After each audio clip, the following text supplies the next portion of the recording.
Brandon wanted to humiliate his ex-wife by putting her name on a wedding invitation. He pictured her arriving alone, smaller than he remembered, finally forced to watch him win. But when Madison stepped out of a black Rolls-Royce in emerald green, with a husband built like a linebacker and two little boys gripping her hands, every person on that lawn stopped breathing. The woman he once called broken had twin sons, a fortune, and not a single tear left for him, and that was only the beginning.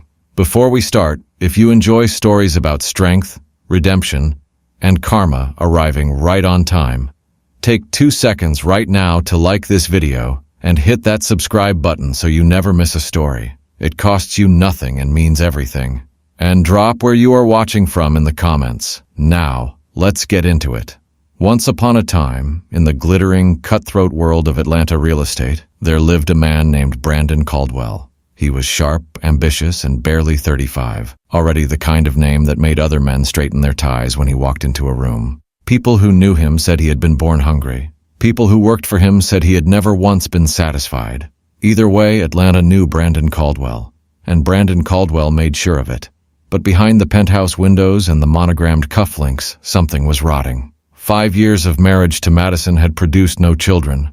And in Brandon's world, a world built on legacy and lineage and having something to show for your name, that silence was unbearable. It did not matter that he had never once sat in a doctor's office and asked the question that could have answered everything. It did not matter that the problem could have been anywhere, could have belonged to anyone. Brandon Caldwell had decided, without evidence and without hesitation, exactly whose fault it was. It was hers. It was always hers. Madison Smith had loved Brandon before he was Brandon Caldwell. Before the cars, before the penthouse, before the name meant anything to anyone but her. She was warm and blonde and sharper than most people gave her credit for, with a steadiness in her green eyes that made people trust her instantly. She had followed him through the early years, the lean years, the grinding years, the years when success was still something they talked about at night, instead of something they wore in public. She had believed in him the way only a person who loves you before the world does can believe in someone. Completely, without conditions. And when the fertility struggles began, she did not panic. She did not blame. She held his hand at the first specialist appointment and the second, and she prayed quietly in the car on the drive home from every one of them. She had never, not once, treated this as a war between them. She had always believed it was something they would face together. Brandon had other ideas. The night it finally broke open, they were in their Atlanta penthouse, 42nd floor, city lights sprawling below them like a lie about how good life was up here. Madison was sitting at the kitchen island when Brandon came in, jacket still on. The particular kind of tight-jawed silence that meant the anger had been building since before he walked through the door. He set his phone on the counter hard, did not look at her. 5 years, Madison. She looked up. Brandon, 5 years. He turned now, and the thing in his eyes was not sadness. It had moved past sadness a long time ago. My mother called me again today. You want to know what she said? She said maybe I married the wrong woman, and I told her no. I told her we were still trying. You know what she said back? He laughed, but there was nothing warm in it. She said, son, there is no try. Either she can or she can't, and I'm starting to think she's right. Madison's hands went still on the countertop. That's not fair. You know that's not fair. We've seen 3 doctors. They haven't given up on us. Why are you? Because I'm tired. He said it flatly, like a door closing. I'm tired of appointments and calendars and waiting. I'm tired of going to my business partner's kids' birthday parties and having nothing to say when they ask me when we're having ours. I'm tired of being patient while my life stands still. Your life. Her voice was quiet, very quiet. Brandon, this is my life too. Then act like it. He pointed at her, a small gesture that landed like something much larger. A woman who wants a family fights for it. A woman who wants a family finds a way. You just sit there, you pray, you wait, and nothing happens. Nothing has ever happened. Madison stood up slowly. Her hands were shaking, but her voice did not. I have done everything you have asked me to do.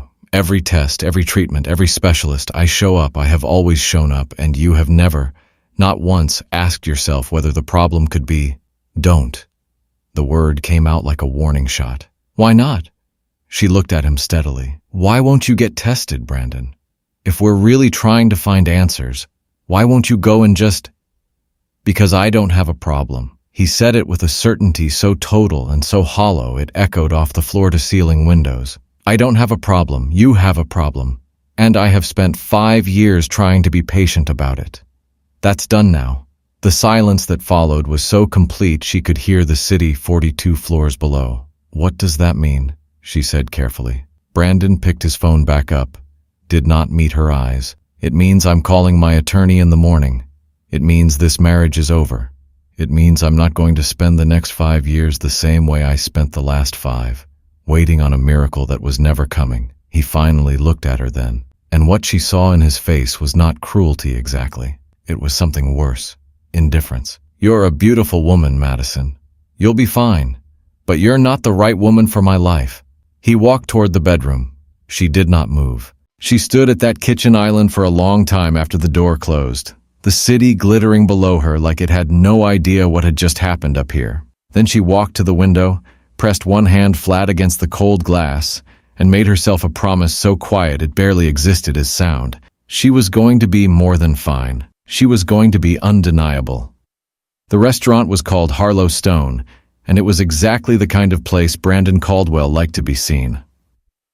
Tucked into the upper level of Atlanta's most exclusive private club, it had the kind of lighting that made powerful people look like paintings.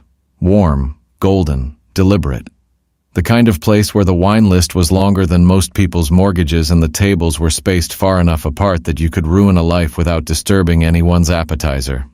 It was a Saturday in October, the kind of Atlanta evening that still held a little of summer's warmth, reluctant to let go. There were 40 people at the long table. Colleagues, couples, the sharp-suited inner circle Brandon had spent a decade assembling. A celebration dinner, he had called it. A milestone. His firm had just closed the largest deal of his career, and Brandon Caldwell did not let milestones pass quietly. Madison sat near the center of the table in a deep burgundy dress she had bought for the occasion, her hair pinned soft at the nape of her neck. She had been smiling all evening, the composed, practiced smile of a woman who had learned to wear the public version of her marriage like a second outfit. She laughed at the right moments. She touched Brandon's arm twice. She was good at this. She had been doing it for years. The entrees had just been cleared when Brandon stood up. She noticed it first, the way he rose without leaning over to say anything to her, without the small private warning a husband gives a wife before he addresses a room. He just stood, glass in hand, shoulders back. And the table quieted the way tables do when a man of Brandon's particular gravity decides he has something to say. He thanked the room for coming. He said a few words about the deal, about the firm, about the future. People nodded and raised their glasses. And then he paused, a performer's pause, the kind with intention behind it. And he said with the same calm he used to close contracts that he also had a personal announcement. He was releasing Madison. That was the word he used. Releasing. As though she were a position he had filled and found underqualified. He said that a man of his ambition, at this stage of his life and his legacy, could not afford to be held back by a woman who could not give him a future. He said it looking at the table, not at her. He said it like it was a quarterly update, matter of fact, bloodless, final. The table went so still that Madison could hear the faint sound of jazz from the floor below. 40 faces turned toward her with the careful, sideways attention of people watching an accident. She felt it, every set of eyes landing on her like something physical, and she made a decision in the space of a single breath. She picked up her water glass. She took a slow sip. She set it down with a soft, precise click against the white tablecloth, and she did not cry. Not there. Not in front of his table, in his restaurant. In the life he had already decided she was no longer part of. She would not give him that. She would not give him the one thing that would have made his little announcement feel complete. She sat straight. She breathed. She looked at exactly no one. And somewhere beneath the burgundy dress and the pinned hair and the 5 years of trying, something in Madison Smith went very, very quiet. And then, almost imperceptibly, began to harden into something else entirely. She did not sleep. The penthouse was quiet in the way that only very large, very expensive spaces can be quiet. a total, insulated silence that made the city outside feel like something happening on another planet. Brandon had not come home that night, which she supposed was its own kind of answer. She moved through the room slowly, not packing at first, just existing in the space with the strange, floating awareness of someone who has just received news that hasn't fully arrived yet. She ran her fingers along the kitchen counter. She stood in the bathroom doorway for a long time, looking at nothing. She sat on the edge of the bed, their bed, and stared at the floor until the floor stopped meaning anything. Then she got up and found the suitcases. She had two, a large one and a carry-on, both matching, both purchased for a trip to Portugal they had taken 2 years ago when things were still held together with something. She opened them on the bed and started moving, methodically, quietly, the way you do things when the feeling is too large to operate alongside. Clothes first, then the small leather organizer from her nightstand drawer, her grandmother's earrings from the dish on the dresser, the photo from the top of the bookshelf, not a photo of Brandon, but of her and Courtney at 22, squinting into the sun somewhere on a Carolina beach, laughing at something neither of them could probably remember. She wrapped it in a sweater and set it carefully on top. She left the jewelry he had bought her. She left the shoes that had been gifts. She left, without quite deciding to, everything that had been given on the condition of being someone's wife. She texted Courtney at 6:47 in the morning. 3 words. "Can you come?" Courtney did not ask a single question. She simply replied, "Already in the car." The lobby of the building still had Madison's name on the resident list beside the elevator panel. She noticed that on the way down. She noticed it the way you notice something that will be changed by Friday. Courtney's silver SUV pulled up and Madison loaded both suitcases into the back with the focused efficiency of a woman who was still holding something very fragile together. She got in. She buckled her seatbelt. She looked straight ahead through the windshield at the Atlanta morning, pale and indifferent, going about its business. Courtney pulled into traffic and said nothing. She reached over and turned the heat up 2 degrees and kept both hands on the wheel. They made it 4 blocks. And then Madison pressed the back of her hand against her mouth, and the thing she had refused to give Brandon, the thing she had held together through 40 witnesses and a water glass and a walk through a lobby with her name still on the wall, finally came apart completely. She cried the way people cry when they have been holding it for too long, the kind that starts in your chest before it reaches your face, the kind with no dignity and no audience requirement and no end in sight. Courtney drove. She did not shush her. She did not offer silver linings. She just drove, one hand moving to Madison's shoulder, steady and warm, and saying everything. They cried together somewhere on I-85. And the next morning, Madison woke up in Courtney's guest room, lay still for exactly 4 minutes staring at the unfamiliar ceiling, then got up, found the kitchen, and made coffee. She opened her laptop while it was still brewing, and she began. Houston had not been a plan so much as a direction. Madison had pointed herself away from Atlanta and kept driving until the city felt far enough, and Houston had been the place where the driving stopped. It was bigger than she expected and louder than she needed, but it had the particular mercy of a place where no one knew her name, where she was not Brandon Caldwell's ex-wife, not the woman from the country club dinner, not the story people were still quietly telling over drinks in Buckhead. She was simply a woman with 2 suitcases and a laptop and a furnished apartment on the 3rd floor of a building that asked no questions. She had found Dr. Renee Okafor through a recommendation from Courtney's cousin, a reproductive specialist with an office in the medical center district and a waiting room that was tasteful enough to feel almost normal. Madison had made the appointment on a Wednesday, canceled it on Thursday, rescheduled it for the following Monday, and then sat in her car in the parking garage for 11 minutes before walking inside. She was not sure what she was looking for exactly. Confirmation of Brandon's verdict, maybe. Some clinical language to lay over the wound so it would at least have a name. Or perhaps, and she barely let herself think this, something else entirely. Dr. Okafor was direct and unhurried, the kind of physician who looked at you when you spoke and did not perform sympathy but offered something more useful instead. Precision. She reviewed Madison's history, asked careful questions, ordered a thorough panel of tests and told her to come back in 10 days. Madison came back in 10 days. She sat in the same chair across from the same desk and watched Dr. Okafor open the file with the same calm efficiency. And she pressed her hands flat against her thighs beneath the edge of the desk so they would not shake. The results, Dr. Okafor said, were entirely normal. Ovarian reserve, hormone levels, uterine structure, all healthy, all functional, all well within range for a woman her age. There was, clinically speaking, no barrier, no explanation, no reason.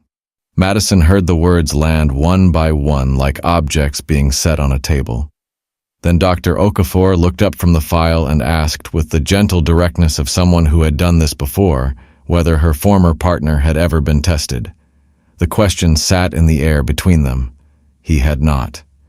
In 5 years of appointments and treatments and specialists and grief, Brandon Caldwell had never once sat in a chair like this one and asked the question that might have redirected everything. Because Brandon did not have problems. Brandon identified them in other people. Madison said quietly that no, he had not. Dr. Okafor nodded once, said nothing further on the subject, and printed her a summary of the results to take home. She made it to the parking garage before she stopped walking. She found her car, unlocked it, sat down in the driver's seat, and closed the door. She did not cry. She had already done that. Instead, she sat in the concrete quiet of the 3rd level for a long time, watching the numbers above the elevator change, thinking about 5 years and 40 witnesses and a word, broken, that had never, not once, belonged to her. Then she started the car, drove back to the apartment, opened her laptop to a blank document and typed 2 words at the top of the page, business plan. The business plan took 11 days to write and 6 months to stop revising. She called the firm Meridian Property Group, because meridian meant the highest point. The moment in the day when the sun has climbed as far as it is going to climb and everything beneath it is lit. She liked the quiet intention of that. She had it printed on cream business cards in simple black type, no flourish, no excess, and she kept a small stack of them in the front pocket of every bag she owned. The office was a single rented suite on the 14th floor of a glass building near Greenway Plaza, small enough that she could hear the traffic below when the window was cracked, large enough to hold a desk, 2 client chairs, and the particular kind of ambition that does not require an audience to stay burning. She had 1 part-time assistant, a second-hand printer that jammed every 3rd document and 5 years of watching Brandon Caldwell build something from the inside.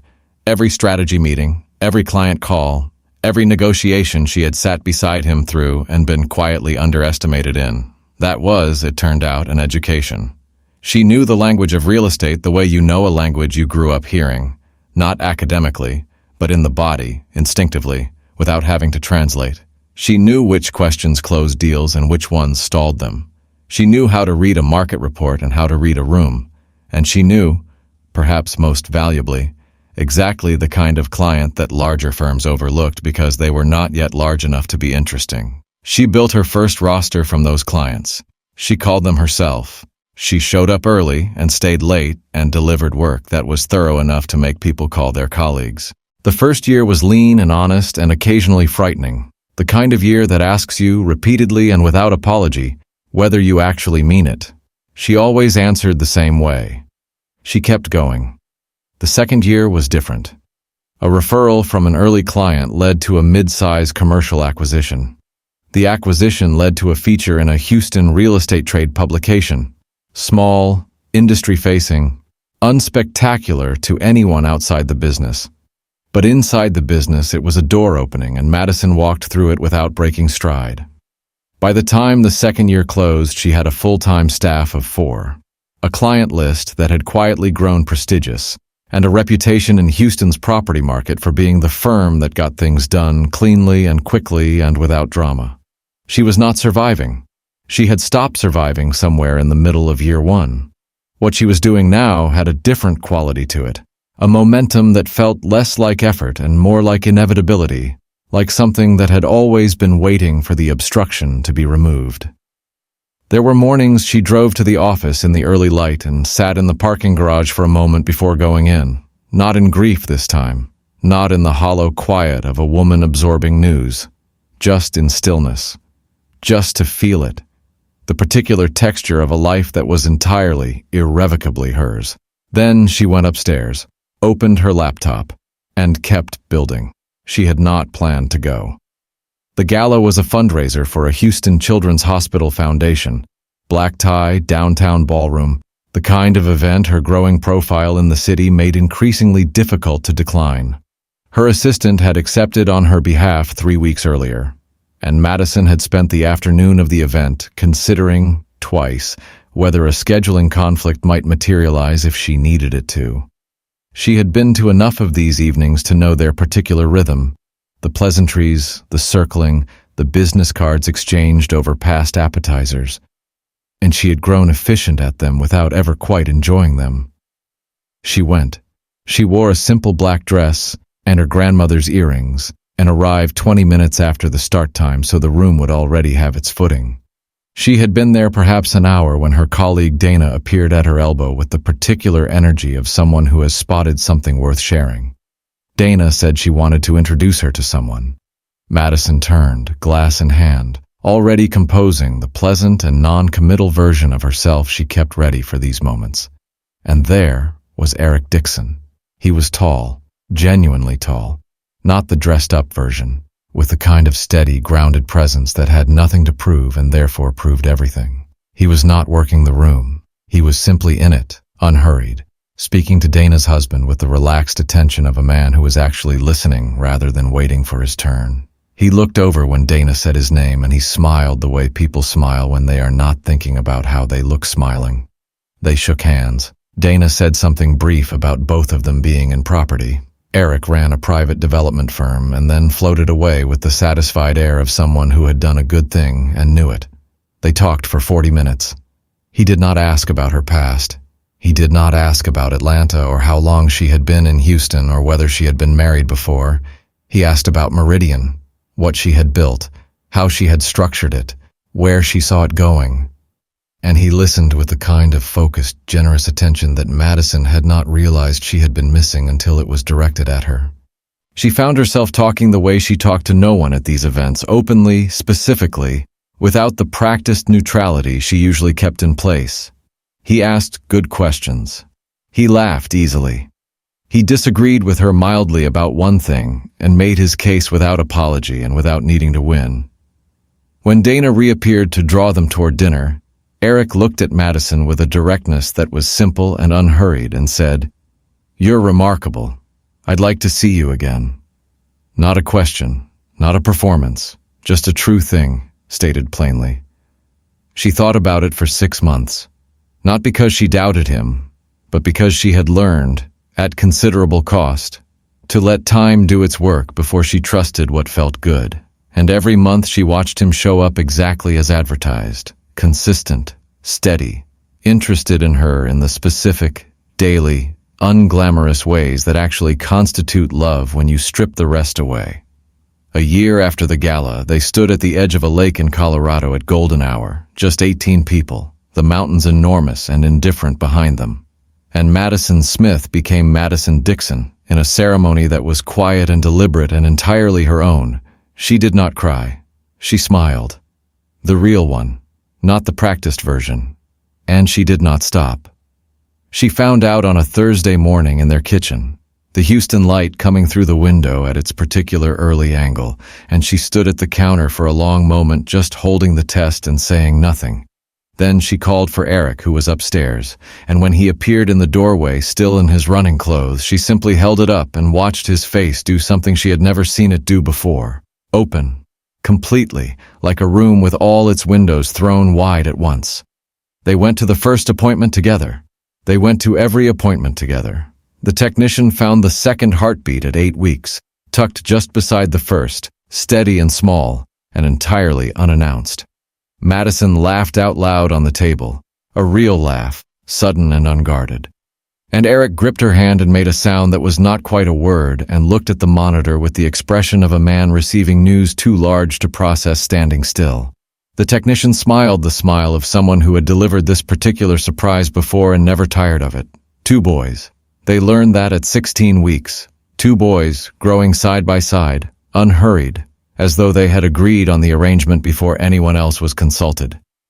They arrived on a rainy April morning, 6 days before their due date, in a delivery room that Madison had walked through in her mind so many times over the previous months that the real version felt both familiar and astonishing. Marcus came first, went loud and certain, announcing himself with the conviction of someone who had somewhere to be.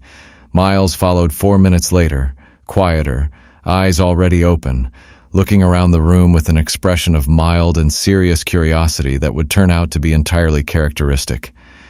Eric held them both, one in each arm, standing beside the bed, and the thing that moved through his face in that moment was so unguarded and so complete that Madison felt she was witnessing something private, even though she was the center of it. His eyes filled, and he did not try to stop it. He just stood there with his sons against his chest and fell apart quietly in the way that only the strongest people can, without shame, without apology, without any attempt to be something other than exactly what he was. She named them deliberately. Marcus for strength, Miles for the distance she had traveled to get here. Neither name belonged to a past she was honoring. Both belonged entirely to the future she had built.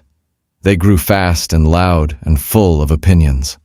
They dressed them alike in the early years, not for aesthetics, but because Madison found a joy in it she hadn't anticipated.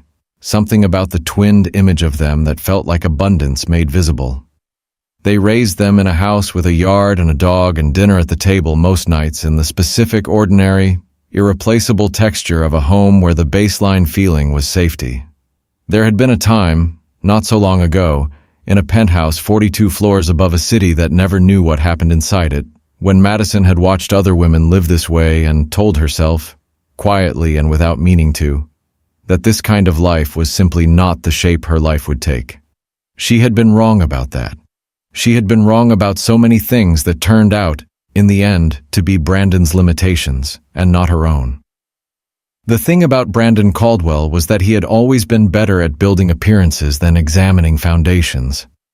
In the years after Madison, he had moved through relationships the way he moved through properties, with initial enthusiasm, high valuation, and an exit strategy that engaged the moment the assets stopped performing as projected. There had been Camille, the architect, elegant and sharp, who lasted 14 months.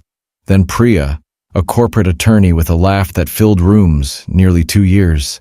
Then Vanessa, who was 29 and stunning, and who Brandon had told his friends was the one definitively in the way he said things that he needed to be true. Each relationship had been serious in the ways that were visible. Dinners, travel, introductions at industry events. The quiet forward motion that in Brandon's world signaled intention. None of them had produced children. He did not allow himself to sit with that fact directly. He approached it the way you approach something in your peripheral vision that disappears when you turn to look, by not turning. He was busy. The firm was growing. There were deals to close and appearances to maintain, and a life that, from the outside, continued to look exactly like the life of a man who had everything under control. His mother stopped asking about grandchildren somewhere in the 3rd year. She did not make an announcement of it. She simply stopped. The way people stop saying things when they have arrived at a conclusion they do not wish to speak aloud. Brandon noticed the absence the way you notice a sound that has been present so long you only register it once it is gone. He did not address it.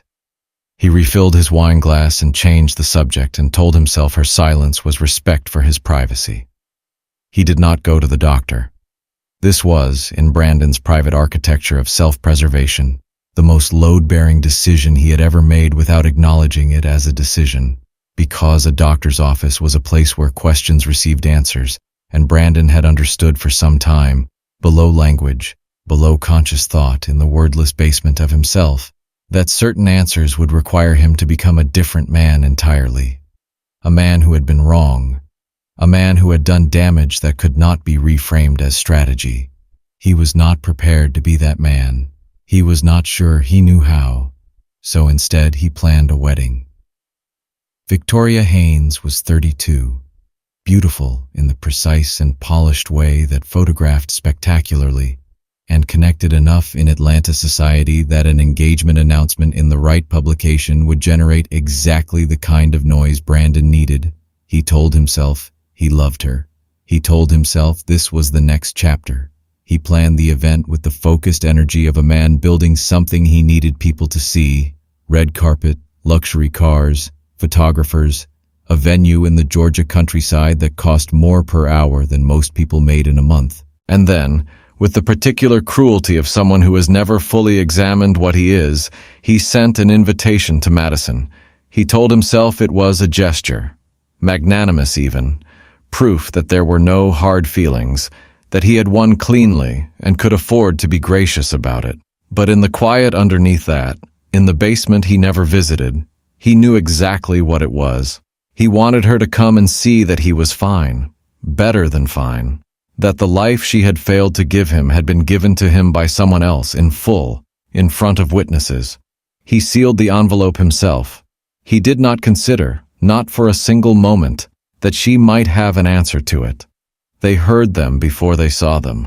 A low, collective murmur moved through the outer edges of the crowd first, the people seated nearest the venue entrance, the ones who had a sight line to the long private drive that curved through the Georgia countryside toward the lawn. Something in the quality of that murmur, not alarm exactly, but a kind of charged, uncertain attention, made the people behind them turn.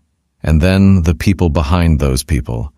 A slow, involuntary rotation, like a field of grass responding to a shift in the wind. 3 black Rolls-Royces came off the drive and rolled across the manicured lawn with the unhurried, immaculate certainty of something that had been inevitable all along. The venue security moved forward, 2 men in earpieces, hands raised, the professional posture of people whose job is to manage the unexpected. They made it perhaps 4 steps before something in the atmosphere of the moment stopped them. Not a word, not a gesture. Just the specific gravity of what was unfolding, which had already moved beyond the jurisdiction of earpieces and guest lists. The first car stopped. The door opened. Madison stepped out. The emerald green wrap dress caught the afternoon light the way something does when it was chosen with full knowledge of the setting. Her hair was down, her posture was unhurried, and she held her head at an angle that was not arrogant and not performative, but simply, completely, unbothered. The bearing of a woman who had driven 4 hours to collect something that had always belonged to her, which was the truth, and who had dressed accordingly. She did not scan the crowd. She did not look toward the altar. She simply stood beside the car and waited, with the particular patience of someone who knows the room will come to them. Eric stepped out beside her, broad, calm, dressed in a dark suit that fit him the way good things fit people who don't need to try. He placed one hand briefly at the small of her back, not possessive, not theatrical, just present, and then stood beside her with the easy, rooted stillness of a man who had nothing to prove and therefore proved everything. Then Marcus. Then Miles. Green shirts, khaki shorts. 2 gap-toothed smiles aimed at the world with the total, unconscious confidence of small boys who have never been given a reason to doubt their welcome. They reached for their mother's hands without looking, the automatic, bone-deep gesture of children who know exactly where safety lives. The crowd did not gasp. It went quiet, which was louder. The photographer, stationed near the aisle, hired to document Brandon's wedding, paid to capture the best day of Brandon's life, turned his camera. He did it without deciding to. His instincts, which were professional and therefore honest, simply recognized the more compelling image and moved toward it. Phones appeared. Someone in the 4th row typed a name into a search bar, Madison Smith Dixon. The results came back in seconds. The Houston Business Journal profile, the Meridian Property Group feature, the photograph from a charity gala. The phone was tilted toward a neighbor. A whisper. Another phone. The ripple moved through the seated rows like a current finding its path downhill, unstoppable once it had started, touching every person it passed. At the altar, Victoria Haynes stood in $30,000 worth of ivory silk and felt something change. She had been watching the crowd's attention shift the way you watch weather move across open ground. The gradual, unmistakable turning of a thing you cannot stop.